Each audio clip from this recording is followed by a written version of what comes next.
लिखो ईथर में CO बंध ध्रुवीय होता है।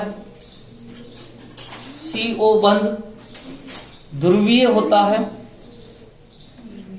CO, अरे भाई CO बंध है क्या? देखो इधर CH3 R की जगह मैं CH3 लिख देता हूं तो CH3O CH3। देखो CO बंध है और CO बंध जो होता है वो ध्रुवीय होता है। अतः इतर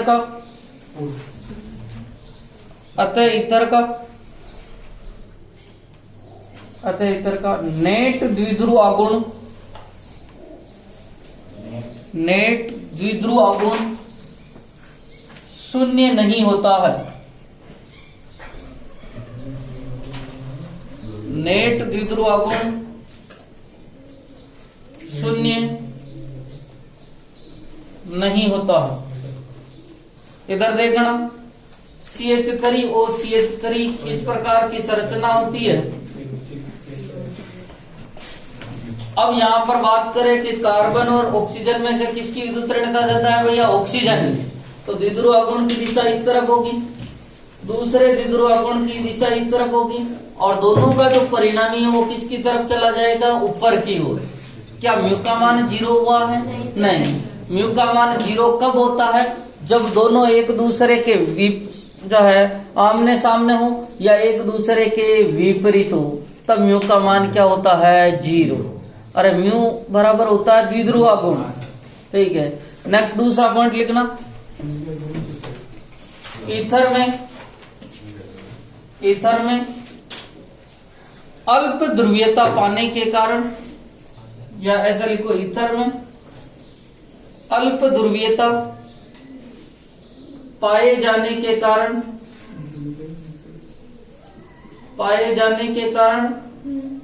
इनका क्वथनांक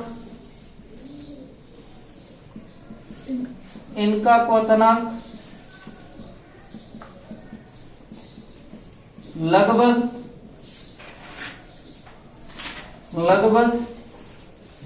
एल्केन के समान होता है।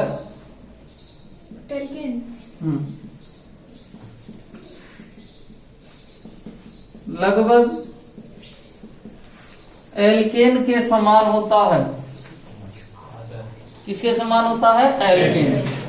वो कह रहा है कि इनका जो क्वथनांक है वो लगभग किसके समान होता है? एल्केन। यहां पर अल्प ध्रुवीयता पाई जा रही है और इसीलिए इनका जो क्वथनांक है वो लगभग किसके समान होता है? एल्केन। देखो इधर एक है मेरे पास में एन पेंटेन का जो क्वथनांक है वो कितना है? 309.1 N। एथोक्सी एथेन का क्वथनांक कितना है? 307 केल्विन। और 1 ब्यूटेनॉल का क्वथनांक कितना है? 390 केल्विन। अब दूसरा क्वेश्चन यहां बढ़ता है कि सर ईथर तथा एल्कोहल दोनों का अणुसूत्र समान होता है, फिर भी इनके क्वथनांक में इतना अंतर क्यों होता है? इन दोनों का जो है अणुसूत्र समान है। जैसे इधर देखना, इसमें टोटल कितने कार्बन है भैया? 4।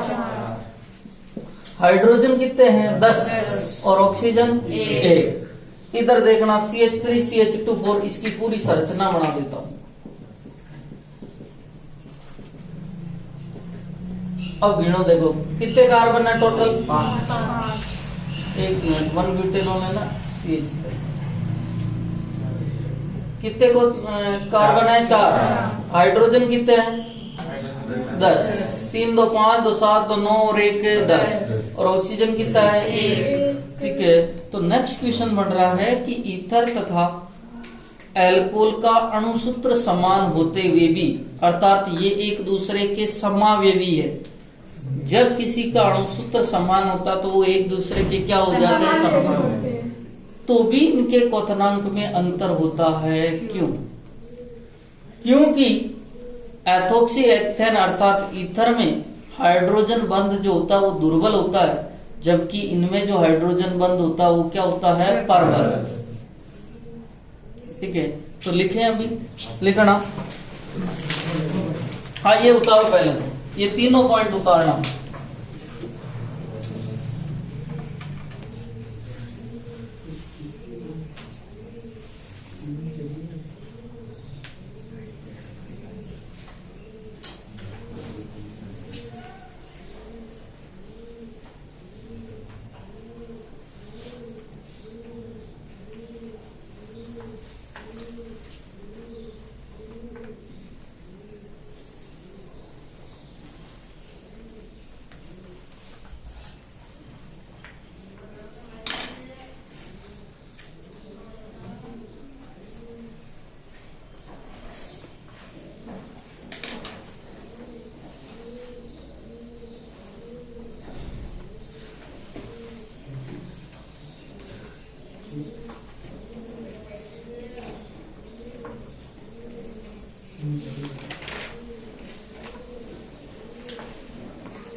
बैठा दो ठीक है। नेक्स्ट पॉइंट लिखना, ईथर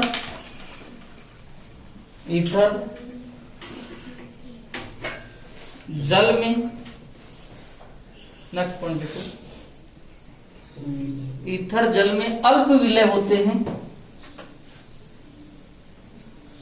ईथर जल में अल्प विलय होते हैं, अर्थात निम्न ईथर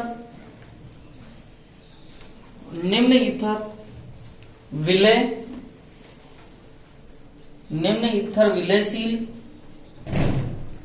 व उच्च ईथर अविलयशील होते हैं।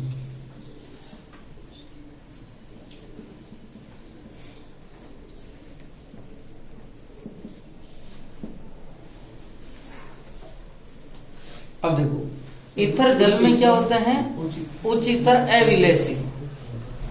ईथर क्या होते हैं, एक मिनट देखना भैया, ईथर जल के साथ में अल्प विलय होते हैं। अल्प विलय का मतलब घुलते भी हैं और नहीं भी। छोटे वाले ईथर किनको कहेंगे, जब कार्बन की संख्या 1-2 तो उनको तो कहेंगे छोटे ईथर, और जब कार्बन की संख्या बहुत ज्यादा होती है तो उनको क्या कहते हैं, बड़े ईथर, उच्च ईथर। निम्न ईथर तो हाइड्रोजन बंध बना के घुल जाते, जबकि उच्च ईथर में हाइड्रोजन बंध नहीं बनता, क्योंकि यहाँ बहुत सारे कार्बन जुड़ जाते हैं तो त्रिविम बाधा हो जाती है, जिसके कारण। तो लिखना, ये बनाओ संरचना,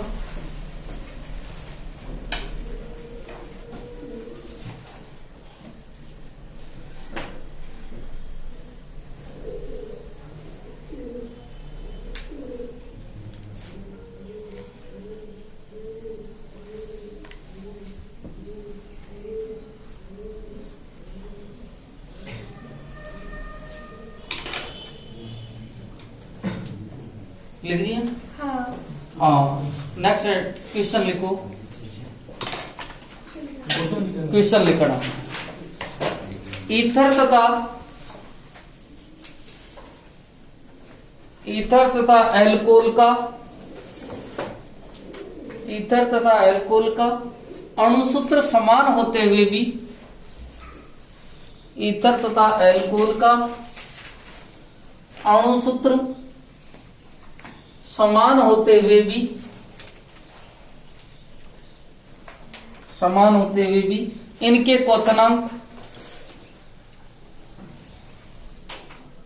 इनके क्वथनांक में बहुत अधिक अंतर होता है, क्यों?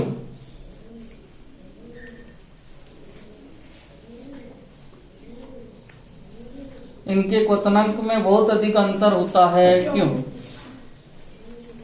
अब आपको कोई पूछ ले कि किसका क्वथनांक ज्यादा होता है दोनों में से, एल्कोहल का, तो लिखो आंसर। एल्कोहल में प्रबल हाइड्रोजन बंध बनने के कारण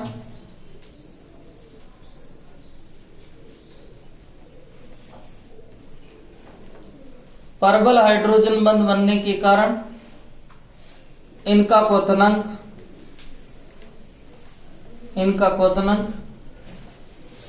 अधिक होता है,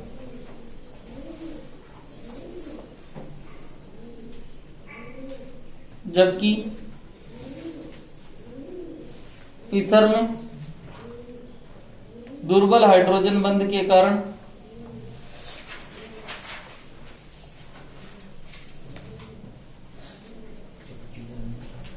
इनका क्वथनांक कम होता है,